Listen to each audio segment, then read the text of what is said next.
So again, what makes sense to take this particular subgroup of baby boomers and people older than baby boomers? What does it mean about the people who are just about to join that age group? So just a little bit about what kind of evaluation is being proposed or considered by the Labor Department at this time. So in June 2007, the Labor Department awarded a 5-year contract to a couple of firms, you could see, for a random assignment impact evaluation. It was going to be pretty significant, 9,000 people. You could see a treatment and a control group.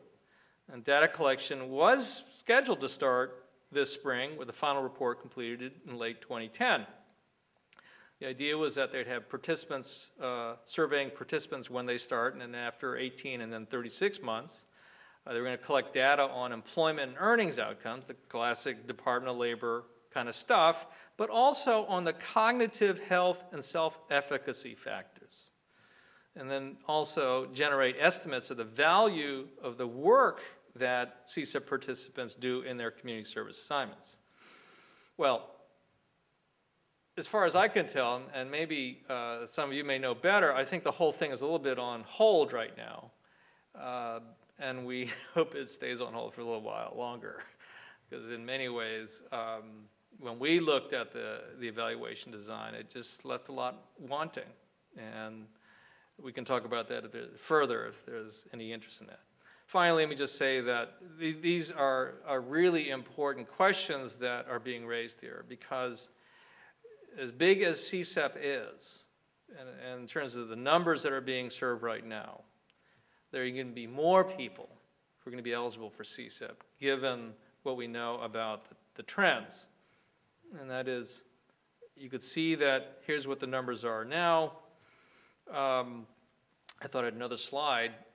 Every model that you use in terms of how many people will become eligible for CSEP, that is the growth in the number of people, 55 and over, who are going to fall below poverty, is only going to increase up to perhaps, 9 million more, I think, by 2015.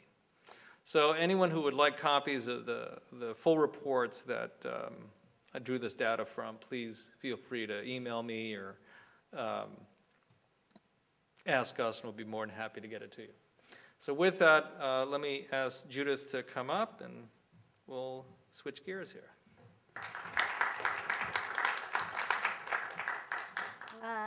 Tony has done a superb job in laying out the importance of CSAP and some of the labor market prospects for the poor and near poor. In my remarks today, what I'd like to add to this discussion by focusing on 4 issues. First, what I'd like to do is highlight the broader social and political environment in which these national conversations about older Americans' work, retirement, and civic engagement are occurring. Second, I'd like to explore with you why lower income or economically disadvantaged seniors are often largely invisible in these national conversations. Third, I want to make the case why I believe that programs such as CSAP, which are currently of value and importance, may be of even greater importance in the near future. And finally, fourth, I'd like to challenge us as professionals in the aging field to work to ensure that community service remains a cornerstone of the CSAP program. In framing my discussion, I'd like to not just focus on the current cohort of older adults, but also look towards the future and baby boomers as they increasingly join the ranks of America's older population. As I look out amongst us in this room and at the attendees of the conference, I realize that many of us are the baby boomer generation. I might venture that the majority of us at this conference are.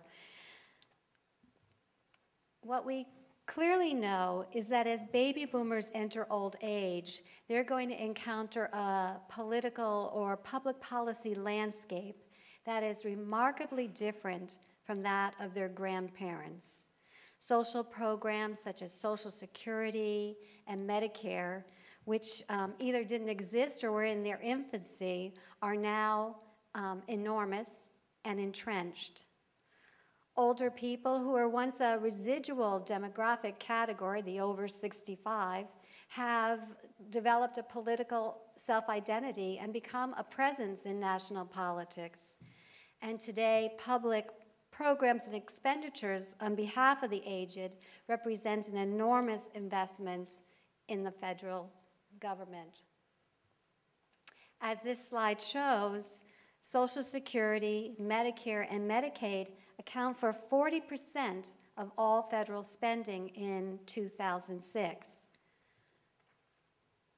Moreover, Medicare, Medicaid, and Social Security's percentage of the gross domestic product is expected to rise dramatically in the next several decades.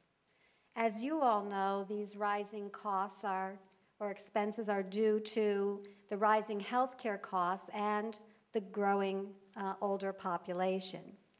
Therefore, it's not surprising that we're hearing words like tidal wave being used to describe the baby boomer phenomenon.